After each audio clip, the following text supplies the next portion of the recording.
sinklitismus, bisa asinklitismus. Yang dikatakan sinklitismus, sutura sagittalis sejajar antara promontorium dan simfisis. Sejajar begini, ini namanya sinklitismus. Tapi bisa asinklitismus, artinya kalau asinklitismus posterior, sutura sagittalis mendekati mendekati simfisis. Kalau sutura sagittalis mendekati promontorium, namanya asinklitismus anterior. Kenapa dikatakan anterior, depan, padahal ini yang mendekati? Ini pasti lebih rendah. Indikatornya ini lebih rendah, bagian depan tuh lebih rendah, makanya dikatakan anterior.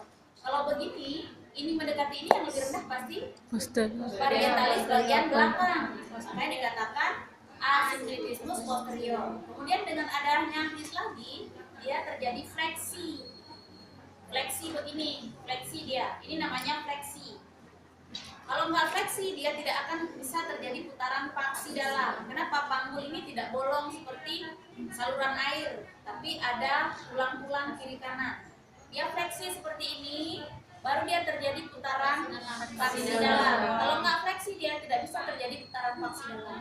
Setelah terjadi putaran paksi dalam, ubun-ubun tepat berada di bawah simfisis, ini biasanya pembukaan sudah lengkap, tinggal terjadi ekstensi, barulah terjadi ekstensi, lahir ubun-ubun besar, dahi, mata, hidung, dagu, lahir dan dagu. Kemudian terjadi putaran paksi luar.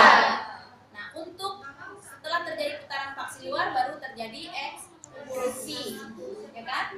Jadi di mana terjadi distosia bahu? Pada saat kepala janin masuk dan terjadi putaran paksi dalam, atau pada saat masuk seperti ini, dia terjadi lambat. Kenapa? Terjadi lambat. Ini terlalu cepat masuk pada anak yang kecil, sehingga ininya tidak sempat untuk terjadi fleksi atau melipat. Ini bahunya, dia kan bisa mengecilkan, dia ikut. Dia langsung turun dulu, langsung turun seperti ini, katakanlah, karena anaknya kecil. Nah, anak kecil kok bisa terjadi distosia bahu, misalnya anaknya tidak sampai 3.500, tidak sampai 4.000. Ini karena ini turun terlalu cepat, dia tidak sempat untuk fleksi bahunya, makanya terjadi tertahan seperti ini di bawah simfisis. Artinya pada saat kita pimpin persalinan, maju mundur. Kenapa maju mundur? Ini tertahan walaupun kepalanya sudah begini, karena bahunya kan masih begini nih. Ini maju, begitu dia berhenti his, mundur lagi kepalanya. Pada saat itu maju lagi, mundur lagi kepalanya. Ini untuk anak yang terlalu cepat pada saat terjadi putaran paksi dalam dan ekstensi. Ekstensinya lama, putaran paksi dalam. Tapi kalau anak besar, kepala sudah turun melewati ini, memang bahunya ini tersampur karena terlalu lebar. Biasanya pada anak di atas 4.000, makanya kita tidak boleh menolong di rumah pasien yang di atas 4.000 gram. Malah dianjurkan kalau di atas 40 cm dia harus di CCU.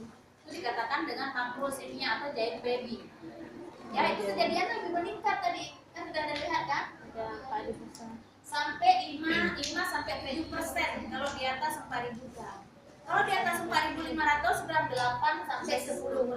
Kejadiannya seperti ini yang anak besar tadi.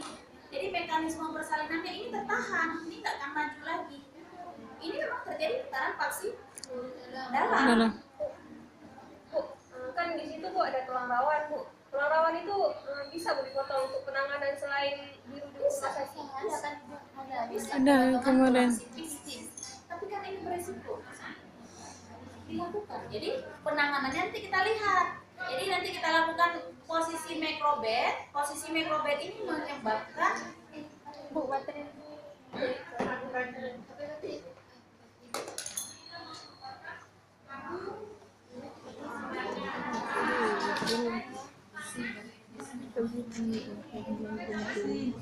Putih ada belanja. nanti baca buku itu ada, tapi jangan salah dipahami ya. Di buku itu ada yang keliru. Ada yang asinklitismus anterior itu sutura sagittalis mendekati simfisis, padahal sebaliknya. Tekan. Kalau posterior Bu, posterior ini di bawah